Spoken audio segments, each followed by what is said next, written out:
One of our problems as Muslims is that, you know, today there are lots of problems in the Muslim world. We look around at this country or that country and things aren't as they should be, really.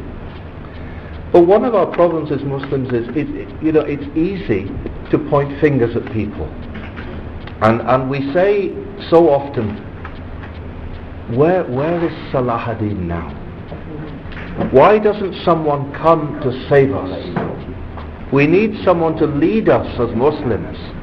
We need a leader. We need Salah ad-Din again. I would say no, we need no Salah ad-Din. Allah Almighty has not given us Salah ad-Din today. Why? Because you and I are Salah ad-Din today. We are the ones called upon by Allah Almighty to work for Him in this world. Now I want to give you an example of, I like to talk by examples. So I'll give you an example of something that happened. Last year, before the Gaza attack began, it wasn't a war. Let's not call it a war, Inga. It wasn't a war. It was an attack. It was a slaughter, an atrocity. Before it began, I was invited to Istanbul.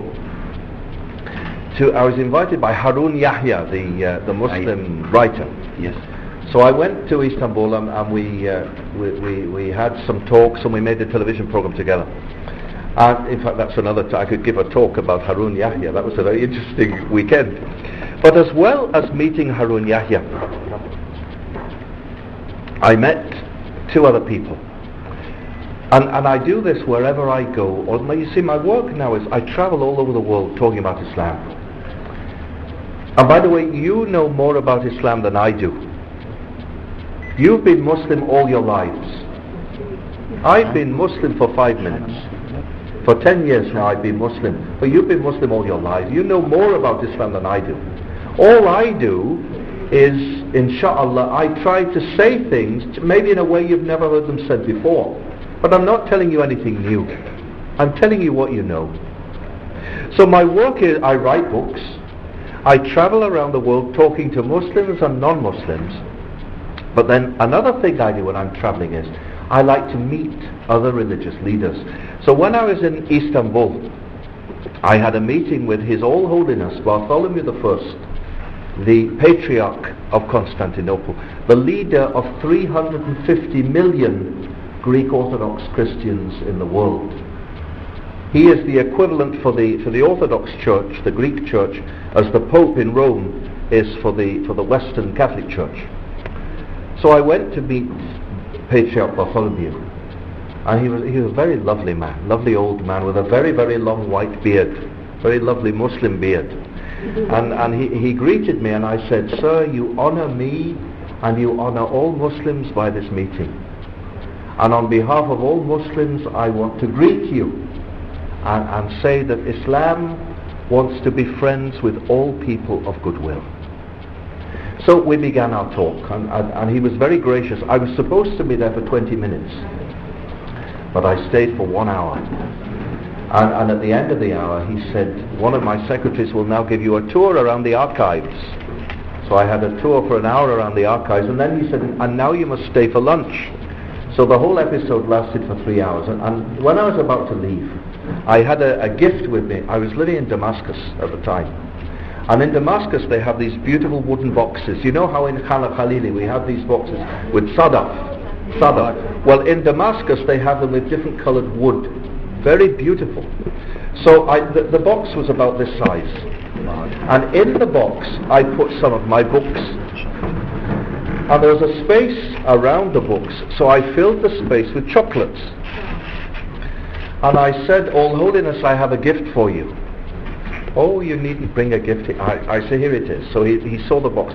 I said, "I hope you have a very sweet tooth," and opened the box, because Islam is very sweet. And he "Oh, can we eat the chocolates now?" he said that. And in that meeting with the Patriarch, we talked for 1 hour. Now, people talk about dialogue between religions, interfaith dialogue. Interfaith dialogue must be honest, or it's just pretending. When I met the Patriarch, we said things that we differed on.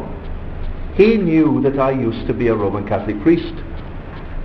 He knew that as a Muslim, I believe that Jesus did not die on the cross. In fact, I said this to him.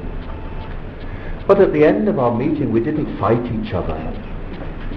I'll tell you, brothers and sisters, what happened at the end of the meeting. This is how humble a man the Patriarch of Constantinople was. At the end of our meeting, he kissed me on both cheeks, and he said to me, "Idris, please pray for me."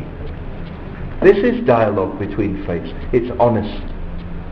And I'll show you how honest it is, because the next meeting I had was with another religious leader in Turkey. Now, listen to the whole story before you throw me out of your mahad. The next meeting was with the chief rabbi of Turkey. Now, I travelled to the rabbinate in Istanbul, and it was surrounded by tanks and policemen with machine guns, and it was very difficult to get in, and I had to go through doors that opened and then locked me in and closed. It was difficult to get in. I was checked. I was taken up into the office of the chief rabbi of Turkey. Now, the chief rabbi of Turkey, by the way, his title is Hacham Basha. Hacham Basha. He was given that title in 1453 by Sultan Mehmed II when Islam came to Constantinople. The Ottoman Sultan granted to the leader of the Jewish community the title Chief Wise Man of the Ottoman Empire, to a Jew. So let no one ever say that Islam and other religions cannot be great friends. You know, the Jews in Turkey, they've just celebrated 500 years of being in Turkey, because they fled from Catholic Spain 500 years ago, where they were being persecuted, and they came to live in the Muslim Ottoman Empire, where their faith was respected and they were allowed to worship freely. So don't let anyone forget our history and the history of tolerance in Islam. People would tell us otherwise, but it's not true. Well, I was taken to the chief rabbi's office, and he was dressed in the robes of Hacham Basha, and he had a portrait of Kemal Ataturk behind him and a Turkish flag. It was a very formal meeting, and in fact I wore a red and white tie to honour him, the colours of the Turkish flag. And again I said to him, "Sir, you honour me and you honour all Muslims by this meeting, but there's something I need to say first before we carry on." I said to him, "If you think that my being here today is my approval of the so-called Israel, or of Zionism, or of what is happening to my brothers and sisters in Palestine, I have to leave, because we have nothing to talk about. But if, as a Muslim and a Jew, as men of faith, we can talk about the one God in whom we believe, I believe we've a lot to share." He took me by the arm and said, "Idris, you're a wise man, please stay."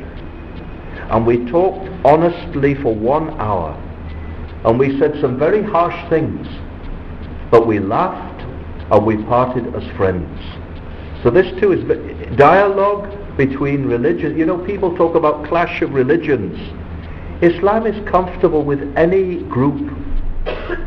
Islam doesn't feel threatened by any ology or any religion, by atheism, nothing. Because Islam is the natural religion of mankind, which has existed since the beginning of time. It isn't threatened by anyone or anything. Islam is perfect. And as Muslims, we have nothing to be ashamed of in Islam at all, ever. The distinction is that Muslims are not perfect. And as Muslims, we've plenty to be ashamed of, both in the past and today. But let's make a distinction between the two. Islam is beautiful and gentle and sweet and is perfect.